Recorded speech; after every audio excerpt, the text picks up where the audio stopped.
Welcome to Municipal Finance for Everyone. Today is November 20th, 2025. This is what we are going to cover in this video. The most recent tax-exempt AAA Muni Curve.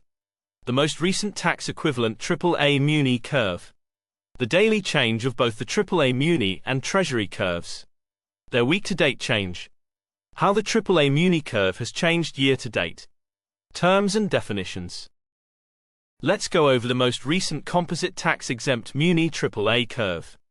The following composite tax-exempt yield curve is based off the most recent ICE, TradeWeb, Bloomberg yield curves that are available on the MSRB website, plus some proprietary extra adjustments, as of November 19, 2025. The one-year composite tax-exempt yield is 2.57%. The two-year yield is 2.5%. The three-year yield is 2.45%.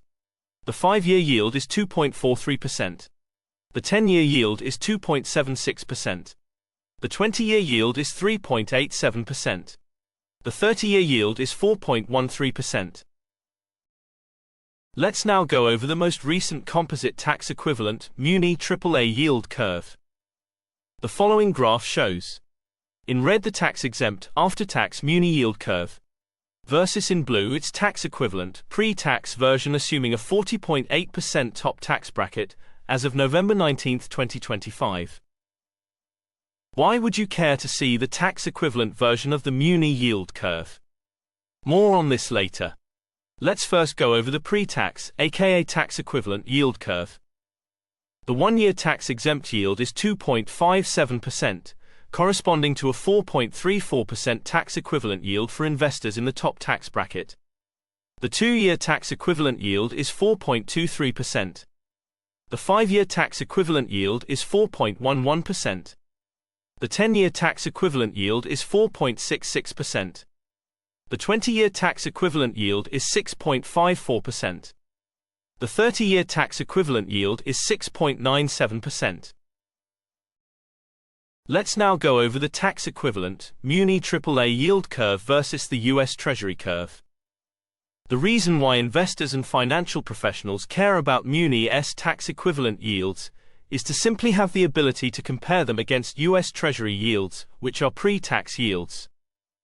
Observing the current graph, we can see that currently all the Muni tax-equivalent yields, based off a 40.8% tax rate, are above Treasury yields. When this scenario happens, it may be less convenient for investors to buy US Treasury bonds. For example, if you wanted to buy a 30-year bond, a AAA Muni bond would yield 7.0% compared to a lower yield of 4.8% from a Treasury bond. What if your tax rate, instead of being 40.8%, is for example 27.8%?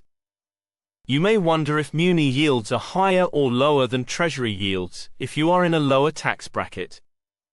As of 2025, single filer earning between $103,000 and $197,000 would fall in this tax bracket. More on tax brackets later.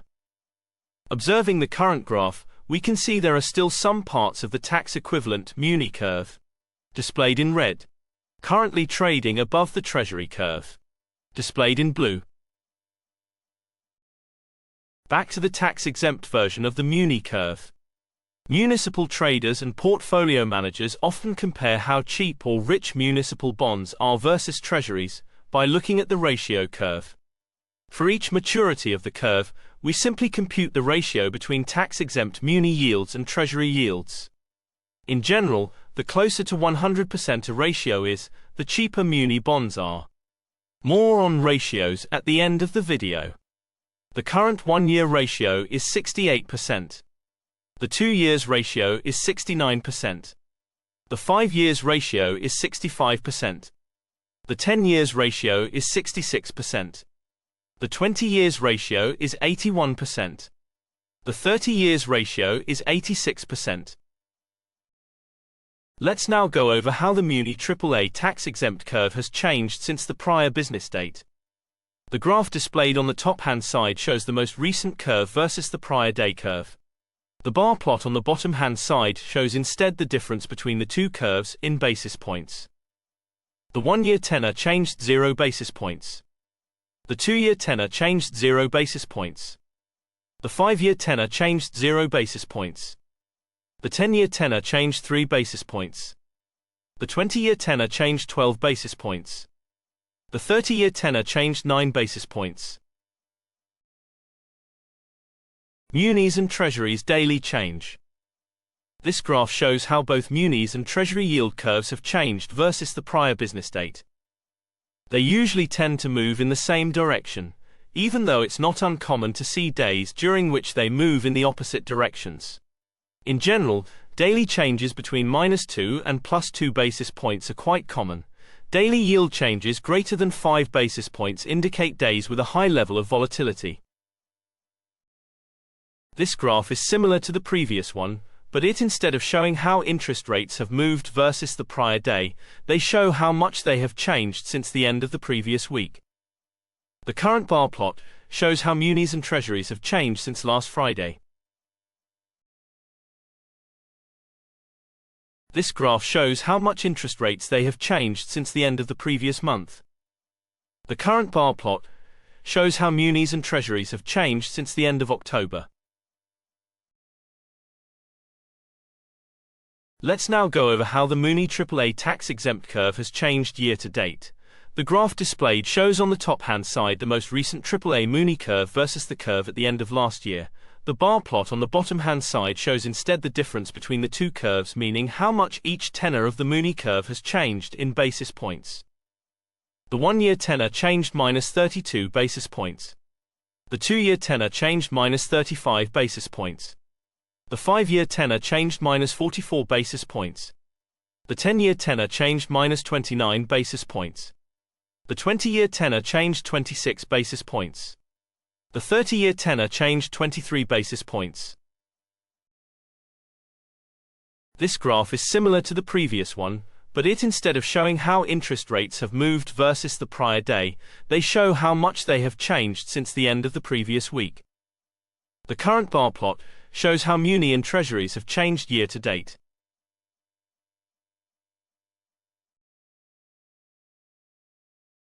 This line plot and the next plot show how each tenor of the Muni yield curve has changed over time.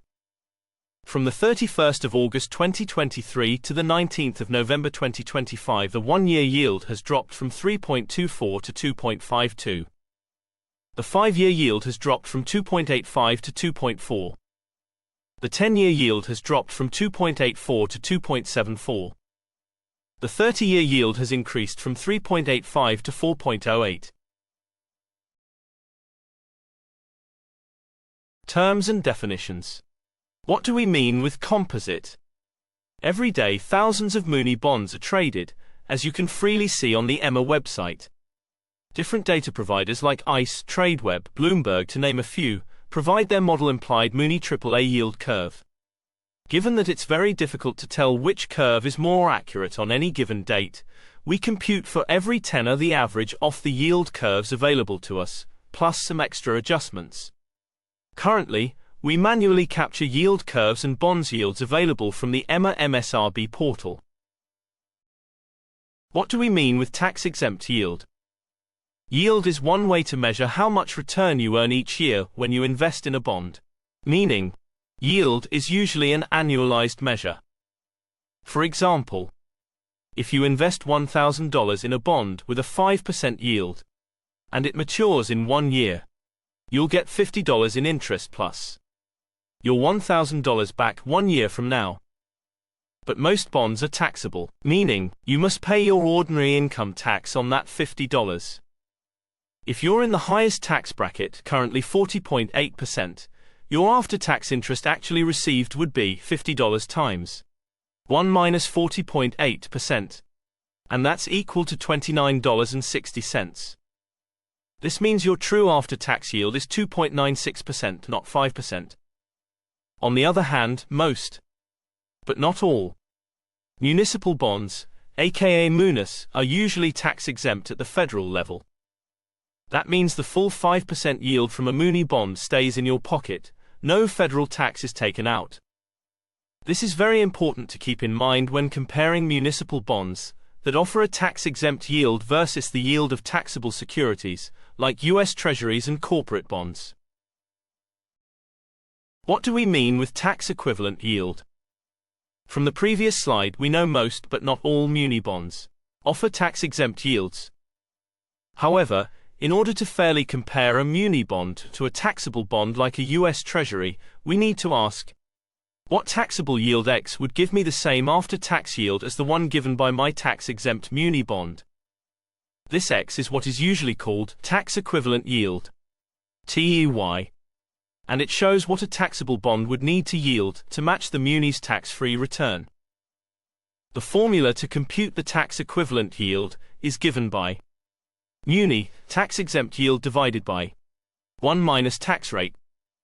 For example, if a muni bond yields 3%, and you're in the 40.8% tax bracket, the tax-equivalent yield would be 3% divided by 1 minus 40.8%, and that's equal to 5.07%. So a taxable bond like a US Treasury would need to yield at least 5.07% to match the yield of a tax-exempt muni bond, currently yielding 3%. What do we mean with basis points? This term is often used by financial professionals. However, it's a very easy concept, don't be scared about it. Let's break it down. Basically, 1% is equivalent to 100 basis points. This means that when you hear someone saying interest rates increased by 100 basis points, that means they increased by 1%. If 1% is equivalent to 100 basis points, then 0.01% is equivalent to 1 basis point. For example, if the yield of a muni bond changes from 4.00% to 4.01%, it's simply easier to say the yield increased by 1 basis point, instead of saying the yield increased by 0.01%. That's it.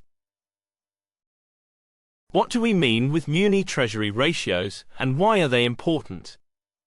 First off, ratios are computed for each tenor of the curve.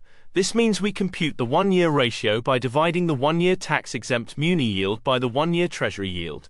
Same thing for the 2 years ratio, 5-year ratio, etc. Why do we compute ratios?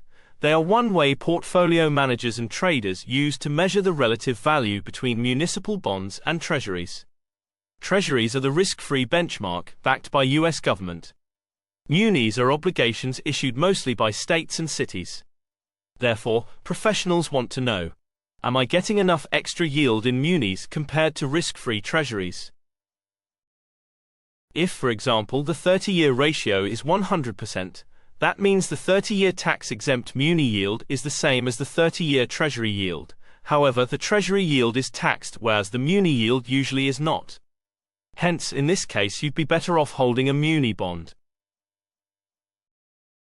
In general, if the ratio is below 100%, one may think munis are rich compared to treasuries. In reality, we should always wonder, how does the current ratio look like compared to its own history? What's the average ratio over the past year? Let's make an example. You will notice from the data that usually the 1-year ratio tends to be between 60% and 65%. Hence, if the current 1-year ratio is, for example, 70%, even if this value is less than 100%, the current value would still be quite high compared to its historical average. For this reason, one may conclude 1-year muni bonds are currently trading cheap.